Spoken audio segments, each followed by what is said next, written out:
A música cristã no Brasil pode ser dividida entre antes e depois de Janires, o amigo poeta, multi-instrumentista, compositor apaixonado por Jesus. Uma vida simples como a do mestre, mas que teve uma contribuição imensa para a musicalidade cristã e para o cristianismo do final da década de 1970 e a década de 1980. Uma carreira muito curta, mas que marcou profundamente o nosso país. Janires Magalhães Manso, ou simplesmente Janires, ou Jajá, ou Guerreiro, como ele gostava de ser chamado, nasceu em 22 de maio de 1953, filho de Dona Luzia, um adolescente que fora abusado, e desse abuso nasce então o seu filho Janires. O seu pai foi ausente durante toda a sua vida. Já durante a fama, ele ouviu falar do seu pai, mas não teve interesse em conhecê-lo, pois a sua vida era dedicada agora à sua nova família, os seus irmãos de fé. Ele nasceu na cidade de Vitória, no Espírito Santo, e ali teve um envolvimento com as drogas muito cedo, ainda na adolescência. Ele, por durante 7 anos, esteve envolvido com as drogas. A sua mãe, Luzia, muda-se para a cidade de Brasília com o intuito de recuperar o seu filho. Ali ele tem contato com o cristianismo através de um centro de recuperação de jovens, pelo professor Galdino e pela tia Arlete, que ele considerava uma segunda mãe. Janires foi preso e condenado a 1 ano de detenção por conta do tráfico de drogas que ele fazia para manter o seu vício. E no dia que ele recebeu a sentença, ele entregou a sua vida a Jesus. Aquele jovem que desde a vitória no Espírito Santo era apaixonado por música, agora tinha um compromisso com o Mestre Jesus. E ainda dentro do desafio jovem, ele começou a servir o reino, através de louvores, através do testemunho.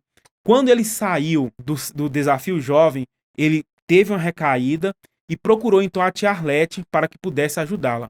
Ela estava sendo transferida para a cidade de São Paulo e fez o convite para o jovem Janires para que ele fosse morar com ela, morar na nova casa onde ela estaria como missionária, e ele negou-se, mas passado o tempo, quando a sua mãe Luzia descobre que ele havia recaído nas drogas, ele vai então para São Paulo e ali firma os seus passos em Jesus Cristo e o serve durante toda a sua vida. Na igreja do pastor Cássio, ou simplesmente tio Cássio, Janires inicia então trabalhos evangelísticos. Ele era apaixonado por Jesus, tinha facilidade em evangelizar e usava a musicalidade para atrair pessoas de diferentes públicos, especialmente o jovem. As pessoas que conheceram Janires relatam que ele era um jovem consagrado ao Senhor. Jamais subiu ao palco sem orar, jamais fazia missões sem jejuar. Arlete, que hoje reside na Espanha, a tia Arlete, relata que ele jejuava por mais de uma semana para compor canções. E todo o cotidiano, toda a vida, tanto a vida de missão quanto a vida diária, servia de inspirações para as canções que marcou toda uma geração de jovens cristãos. Ainda na capital paulista, ele funda então o Grupo Rebanhão. Ele falava que todos nós somos rebanho do Senhor, né? Não precisa haver diferenças denominacionais. Então ali ele funda o Grupo Rebanhão. Posteriormente, Janires muda para a cidade do Rio de Janeiro. Ele inicia uma nova formação com o mesmo nome, Rebanhão, mas uma nova formação. Quem conheceu Janires relata que ele era desprendido das coisas materiais. Embora tenha sido um dos compositores e cantores evangélicos de maior notoriedade na década de 80, ele jamais acumulou bem para si. Usava o dinheiro que ganhava para repartir com quem não tinha, para fazer missões, para cuidar dos menos favorecidos. Ele realmente vivia o evangelho na prática.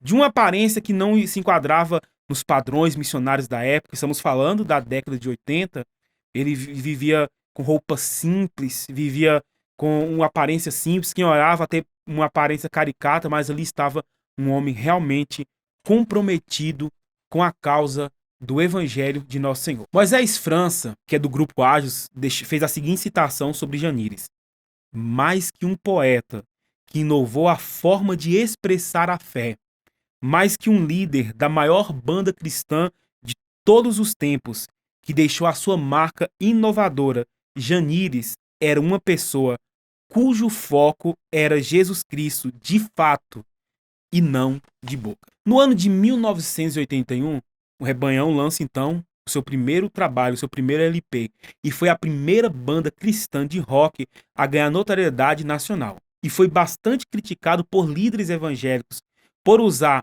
elementos nas músicas, instrumentos tal como distorção de guitarra, baterias, entre outros, e ritmos que não eram comuns na musicalidade evangélica da época. Mas isso fez com que a juventude abraçasse a mensagem que Janires transmitia, tanto uma mensagem do evangelho puro como uma mensagem libertadora. Então, como dito, a banda Rebanhão foi a primeira banda cristã de rock a ganhar notoriedade nacional. Em pleno governo militar, a banda Rebanhão lança o segundo LP, trazendo canções que traziam críticas sociais, que falavam das causas sociais, das injustiças, e ali ele também teve grande repercussão no meio evangélico e também na sociedade como um todo. Em dezembro do ano de 1984, Janires, juntamente com a banda Rebanhão, traz um novo marco para a música cristã, que hoje é conhecida como música gospel, nacional. Foi a primeira banda evangélica a gravar um álbum ao vivo cristão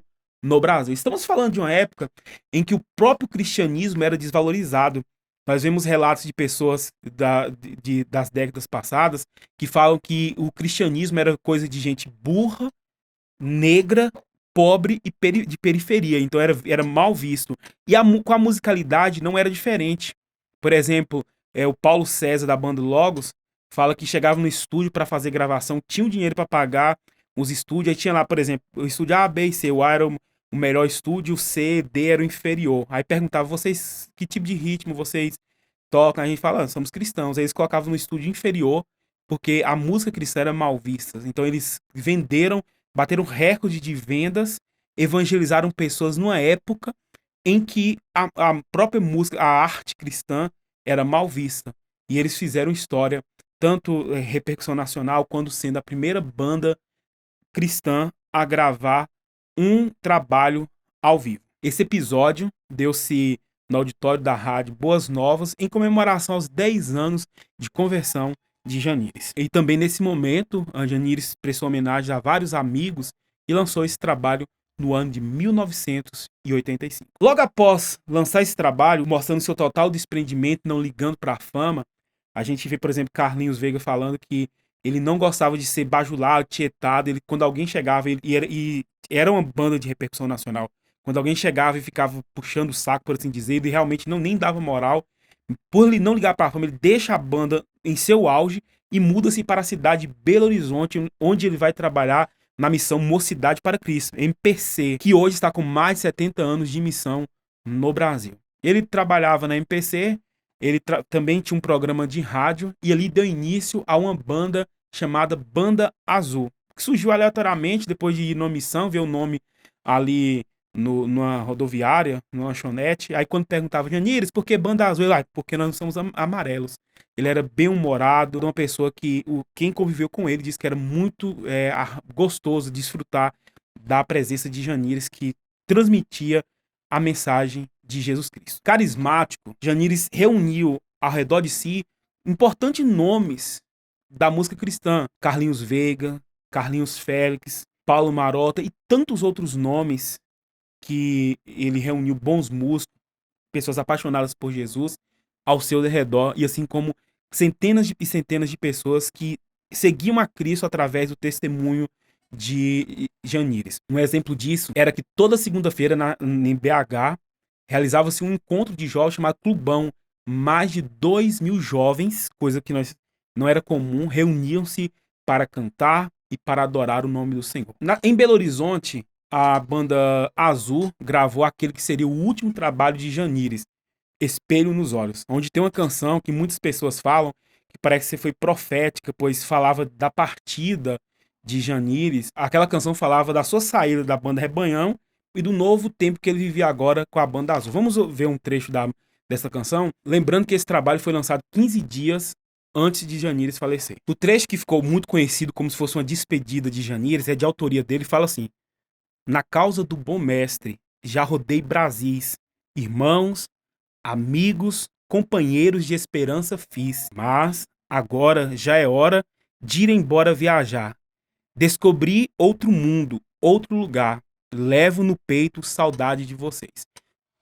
Obviamente, se encaixou muito bem no momento em que vivia, pois em 26 de dezembro de 1987, Janires lançava com a Banda Azul essa música, e no dia 11 de janeiro de 1988, Janires partiu para os braços do pai. Janires havia viajado aos Estados Unidos, ao retornar, visitou grandes amigos, inclusive a tia Arlete, sua segunda mãe, e a Banda Azul havia tocado no aniversário de um amigo e o instrumento, o teclado, havia estragado. Então Janires foi de BH para Rio de Janeiro para consertar esse instrumento. E aí, ao retornar naquela madrugada do dia 11 de janeiro de 1988, o ônibus sofreu um acidente e 5 pessoas faleceram, dentre elas Janires.